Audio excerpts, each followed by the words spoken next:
Few Roman emperors have had such a long-lasting impact on the world we live in today like Constantine. He did not simply end the persecution of Christians, he brought Christianity in from the margins and into the center of Roman power. For any Christians of the time, this must have felt like a miracle. A faith that had once lived under constant persecution and violence now found itself in favor with the empire's most powerful men.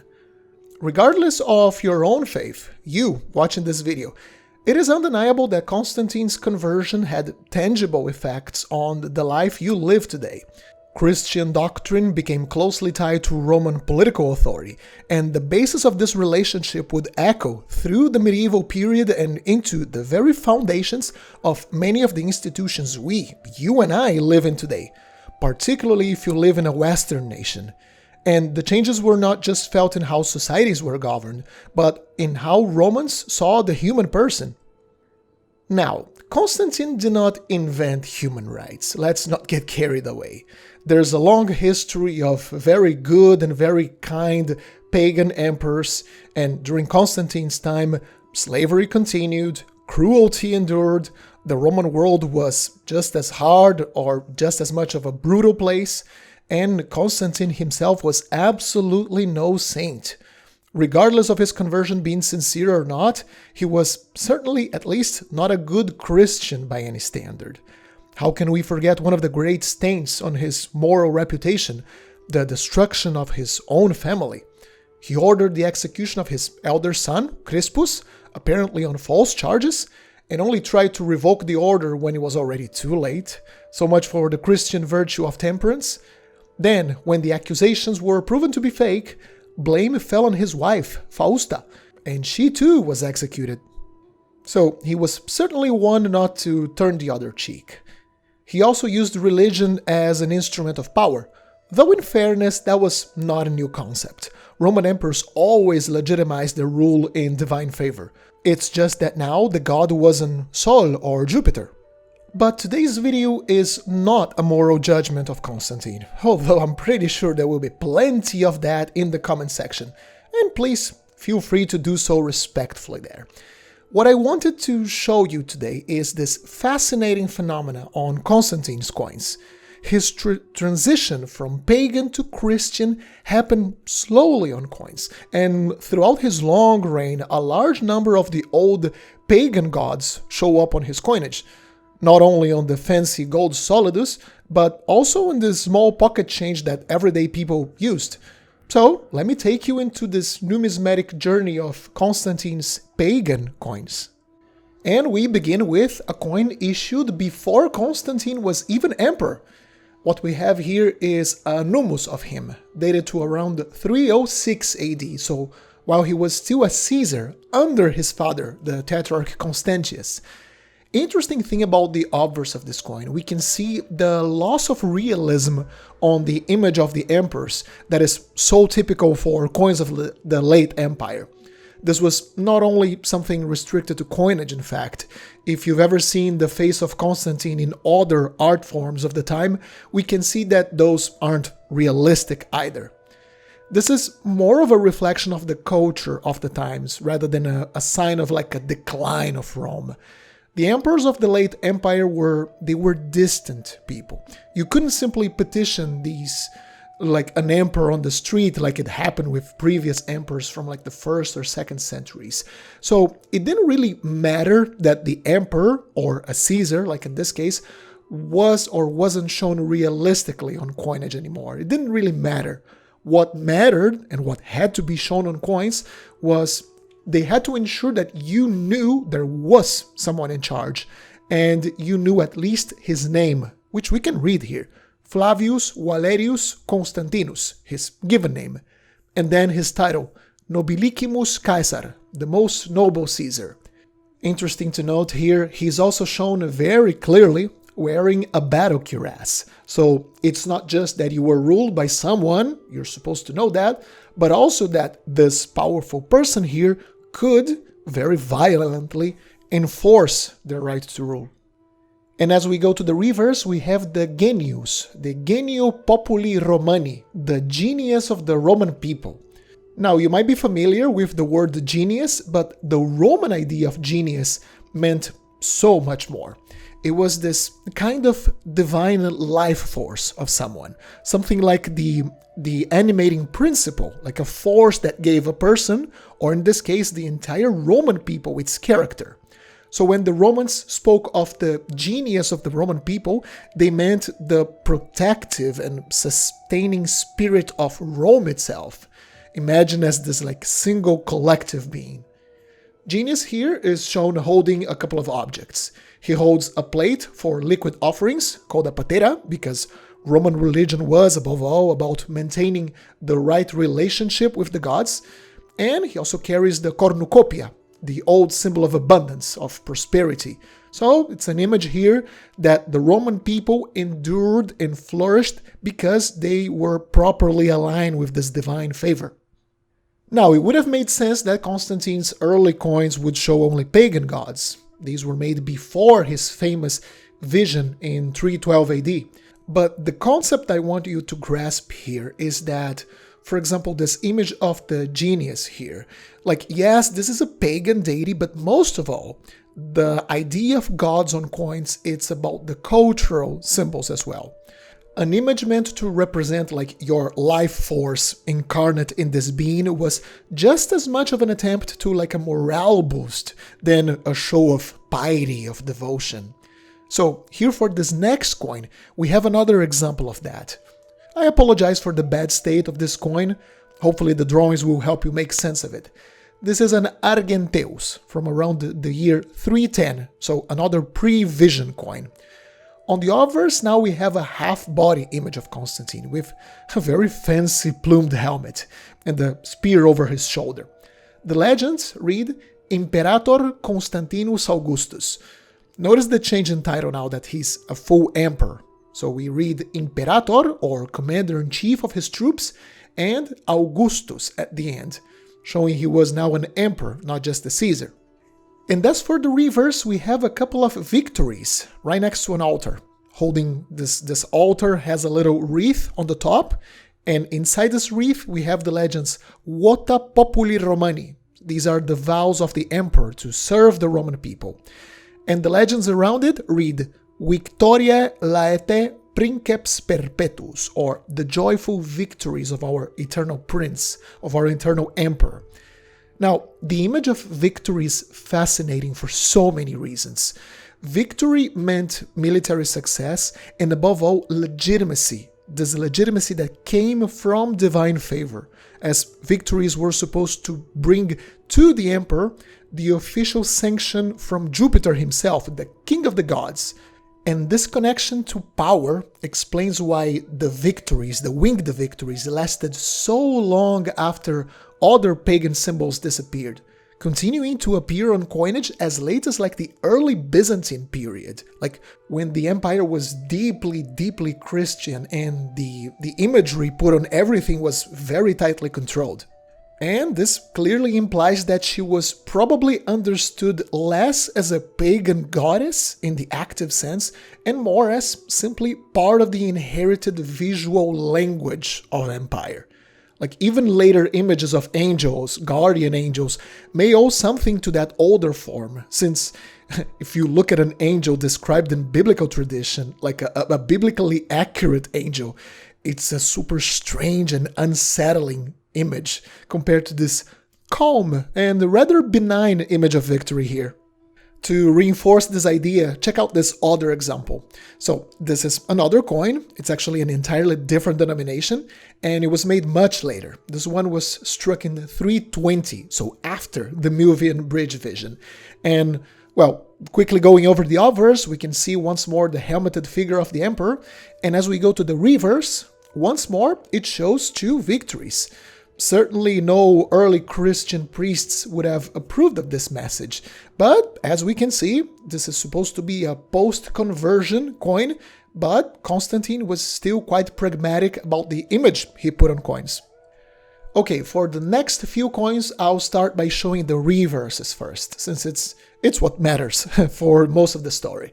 While the previous coin showed victories, They were just the messengers of the god who gave real legitimacy to Constantine, which was Jupiter, the big guy, the king of the gods.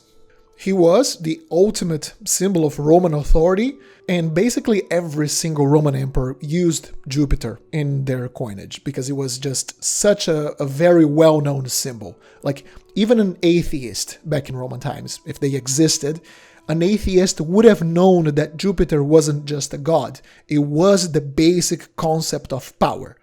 We can see here on the reverse of this follis that Jupiter holds a staff, once again a symbol of rulership, and he's readying a tiny little victory on his outstretched hand. Like he's about to launch her, to send her to crown Constantine.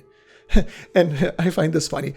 To make sure the message of legitimacy reaches the emperor, on his feet, we have another one of his messengers, the eagle, holding another laurel crown. It looks like Jupiter really liked redundancies. And the legends, Jovi Conservatori Augustorum, wraps this all up. It means Jupiter, the protector of the emperors. Now, for the numismatists out there, you might be wondering what the other symbols on this coin are all about. We have a K to the left of Jupiter, and to his right an X and a B, and yet another laurel crown. These were all control marks. By the time this coin was made, the imperial office operated a number of mints all over the empire's territories. And these control marks, they identified the individual coin issue and probably also the officials responsible for the production of this coin. So this was a way to track the coin and control probably like the quality of the coin and the silver content of the pieces. Finally, at the very bottom of this coin, we have a mint mark. This is a common feature on late Roman coins. They all had mint marks, which shows where the coin was actually made. In this case, we have the abbreviation ALE for Alexandria in Egypt. Quickly going over the obverse, we have this rather cartoonish portrait of Constantine with this super thick neck. This is one of the cool things about Constantinian coinage. Since they were made in so many different mints, each one had its own style. Some were quite elegant, and others looked kind of weird like this one. You certainly will never get bored when assembling a Constantine collection. As for the legends, pretty standard, his regnal name. Imperator Caesar, Flavius Valerius Constantinus, Pius Felix Augustus. But regardless of what god you worshipped, a leader from the ancient world had to be willing to be a good soldier, because a claim for sovereignty backed up by Jupiter himself wasn't worth much if you didn't have lots of very real troops backing your own claims. So for Constantine, that meant he also had to associate himself to Mars, the god of war. This god isn't that commonly depicted on his coinage, but he does show up, particularly when Constantine made some of his major bids to power. Like in this example from around 313 or 314, so right after the Battle of the Milvian Bridge. Constantine certainly wanted to send the message that he was the uncontested emperor, that he wouldn't tolerate any usurpers. So here on this coin we have Mars standing in full military gear, including his spear and shield, and the legends now read Marti Conservatori, or Mars the Protector. Apart from Mars, another very common military deity that was shown on coins was Virtus, which we can see in this other coin, this wonderful silver miliarensis. Surprisingly, this is a female deity, even if she looks rather manly here in this coin. Now, Mars had a certain bad reputation in the ancient world. His aggression was too extreme, too wild. This is why you see many emperors using Virtus instead, as it's more associated to manliness. This is where the word virtue comes from, so it's a more well-focused use of energy. Mars was normally reserved for moments of total war. And quickly going over the obverse, we have once more the stylized image of Constantine, and to keep the tone with the reverse, Constantine is here ready for battle and can be clearly seen wearing the cuirass. No signs of any capes or cloaks to hide the cuirass, which you could see sometimes You see everything. You see the scales on his chest, the rivets on the plates over his shoulder. He's not playing around. Now here's one of my favorites for today. In this other Numus here we have, from 317, we have this guy here in the reverse. Sol Invictus, the unconquered sun. Such an interesting god and so common on the coinage of Constantine. Now, why is Sol so common? By the late empire, one of the most important cults within the empire was that of the sun god, a cult that was especially popular with the army from which Constantine came from. And this was primarily a monotheistic religion, worshipping a single supreme god. So here we have this image of Sol with the characteristic sun rays coming out of his head. He holds a globe on his hand, symbolizing the world was solely under his dominion, and he raises his hand in the salutatio. This was a salute, typically given by the emperor to his soldiers, which makes me personally see this coin, this reverse, as like a gentle association between the emperor and the sun god himself. The legends read, Sol invicto comiti, something like, I have made the sun my companion, or to the unconquered sun, companion of the emperor. The fact that this particular kind of coin is so abundant is very telling. I mean, once we know of this previous devotion Constantine had to this sun god, it makes his transition to Christianity that much easier to understand. Constantine must have seen the sign before the Milvian Bridge and took it as a revelation from the highest god. He may not have experienced it as a clean break from one religion to another overnight. It could be entirely possible that he first understood the Christian God through the language he already knew best, which was the sun god, meaning the one true Christian God was basically the sun god revealing himself to him in his real form. And that would make perfect sense. You see solar imagery repeating itself very commonly in all of his iconography.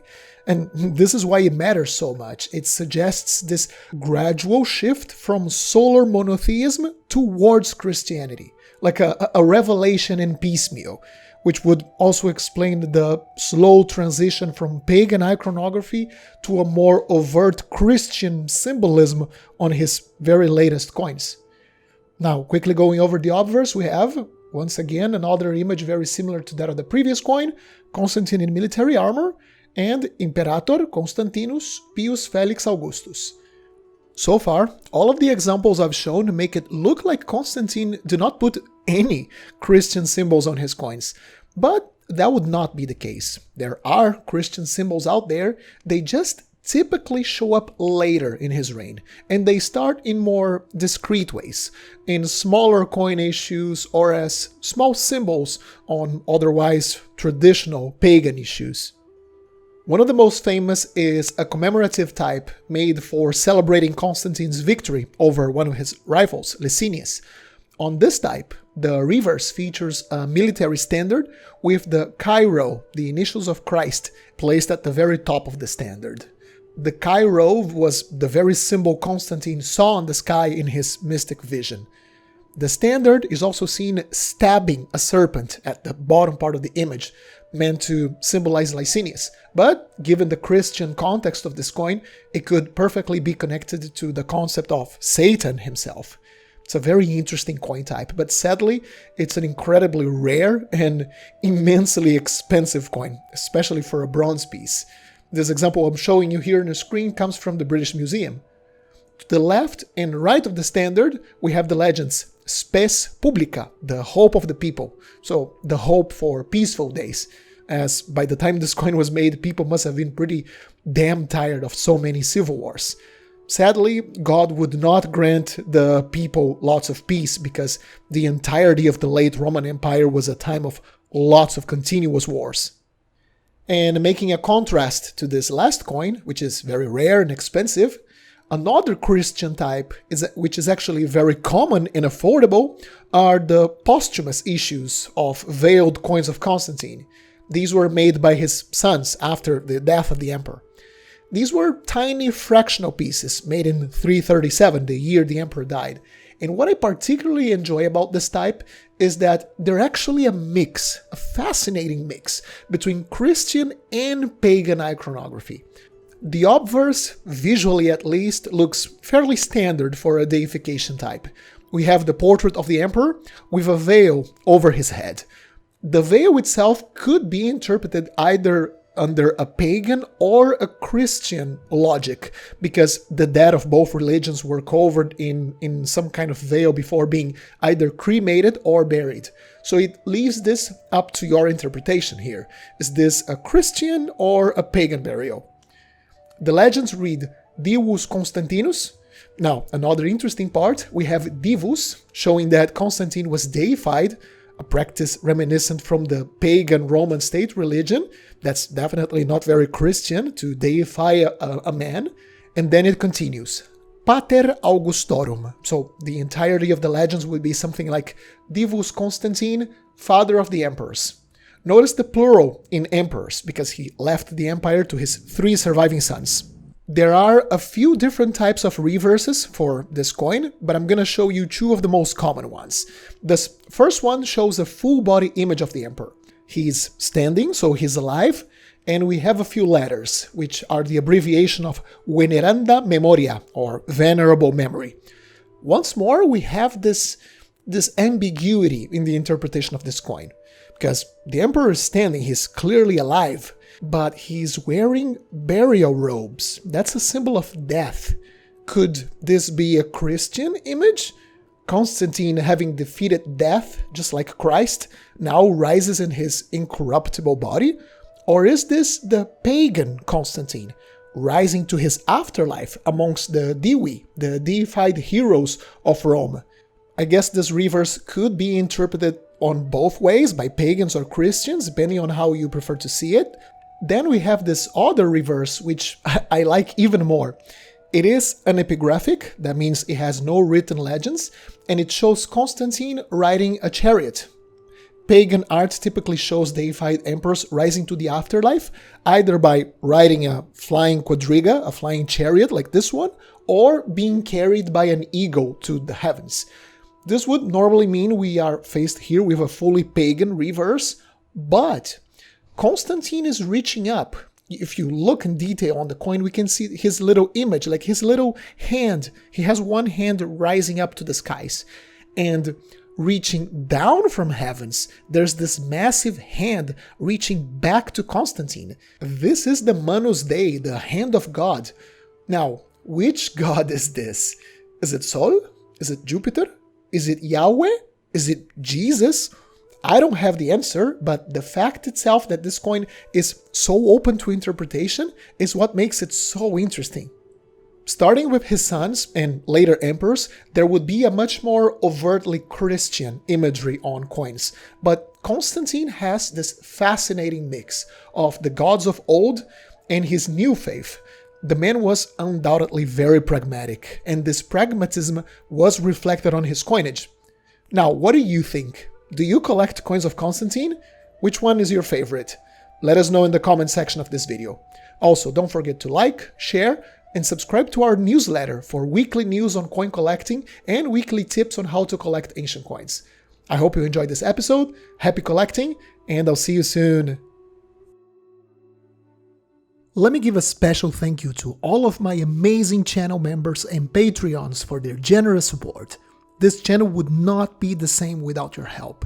And if you would like to be part of this list, have early access to my videos when they are uploaded to YouTube, and a series of other perks, make sure to check out my Patreon page and my members tab on YouTube. Thank you very much.